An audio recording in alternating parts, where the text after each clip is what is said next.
Funduk and Sichi woke up in a dark forest. No sunlight. Funduk, worried, asked, Sichi, where is the sun? No warm acorns. Sichi shared a secret. The sunbeams flew to the Valley of Flying Mushrooms. Off they went. First, the Singing River. Too fast to cross, Funduk spotted a big dry pumpkin. Perfect boat, he squeaked. They pushed the pumpkin into the water. Splash! Their pumpkin boat floated. Across the river, they found Bilge Baykush. Where is the sunlight, wise owl? Bilge Baykush hooted. The valley is past the whispering willows. They followed the path and saw the valley, glowing with golden light. The sunlight was playing hide and seek. They brought it back for everyone.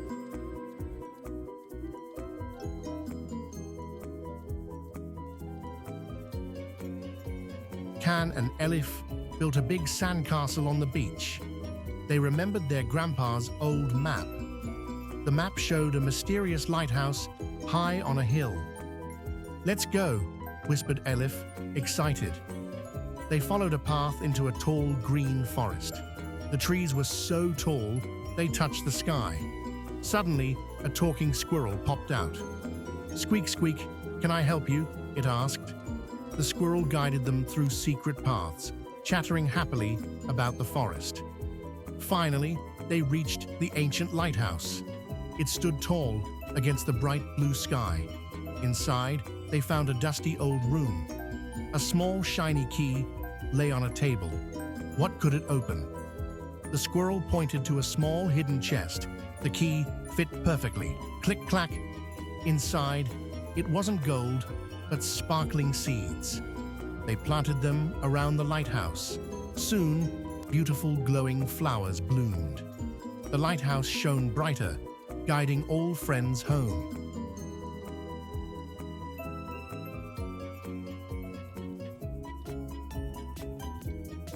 Little Elif loved to explore the forest behind her house every morning. She called herself the Little Explorer. One day, Elif found a giant oak tree with golden glowing leaves she had never seen before. Curiously, Elif touched the tree's thick trunk. Suddenly, a deep, whispering voice said, "Hello, little human."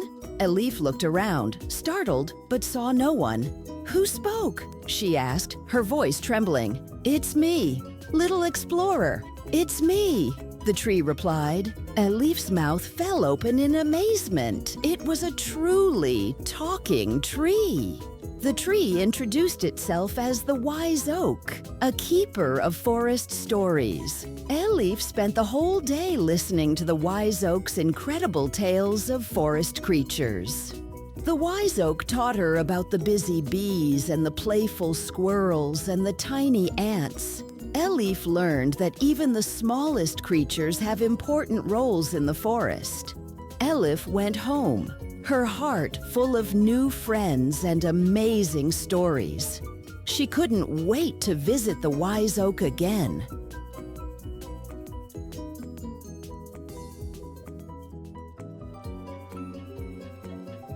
Pamuk, a tiny white cloud, loved dancing with the wind. Pamuk's big dream was to touch the brightest star.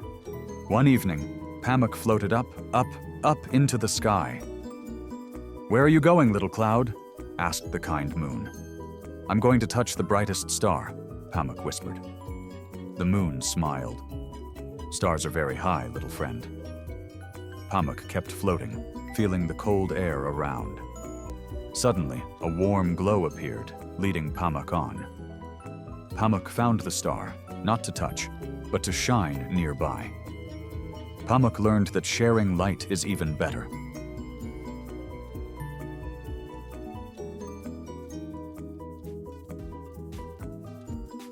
Hello everyone, I'm your number friend. Today we have a special guest, Mirza. Welcome, Mirza.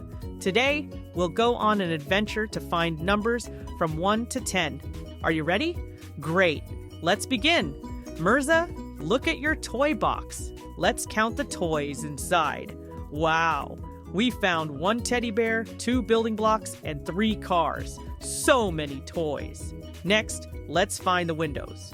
We have 1, 2, 3, 4 windows. And look at the chairs. 1, 2, 3, 4, 5. 5 cozy chairs.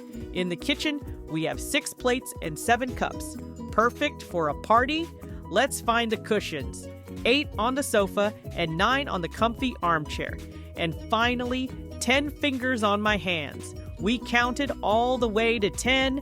Yay, Mirza! You're a super counter. Keep practicing and you'll be a number wizard.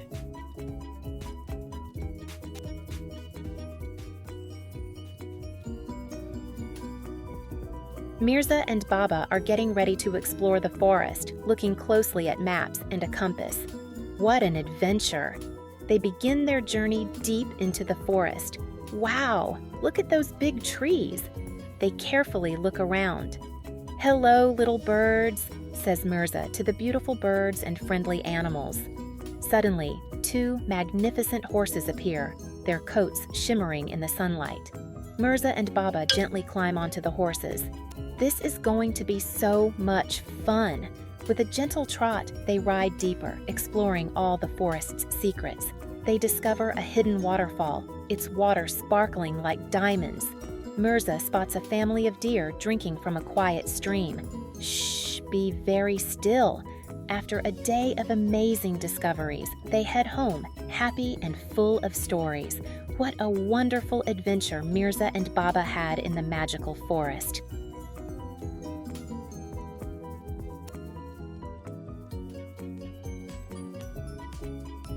In a big city lived a shiny red car named Huzli. Huzla dreamed of climbing the highest hill to see everything. One morning, Huzla started his engine. Vroom, vroom. He was ready for adventure. First, he drove onto the road. Many colorful cars passed him. A yellow taxi went beep beep, and a big noisy blue bus went whoosh. Then a long white truck went doot doot as it drove by. Huzla saw a police car on the side of the road. It waved and pointed the way. Further ahead, a red fire truck waited patiently at a red light. The road to the hill was winding, but Huzla didn't stop. His engine worked harder. Vroom, vroom, tiss. Finally, he reached the top. From there, the whole city looked like tiny toys. Houses looked small, and all the busy cars seemed like little colorful dots moving happily.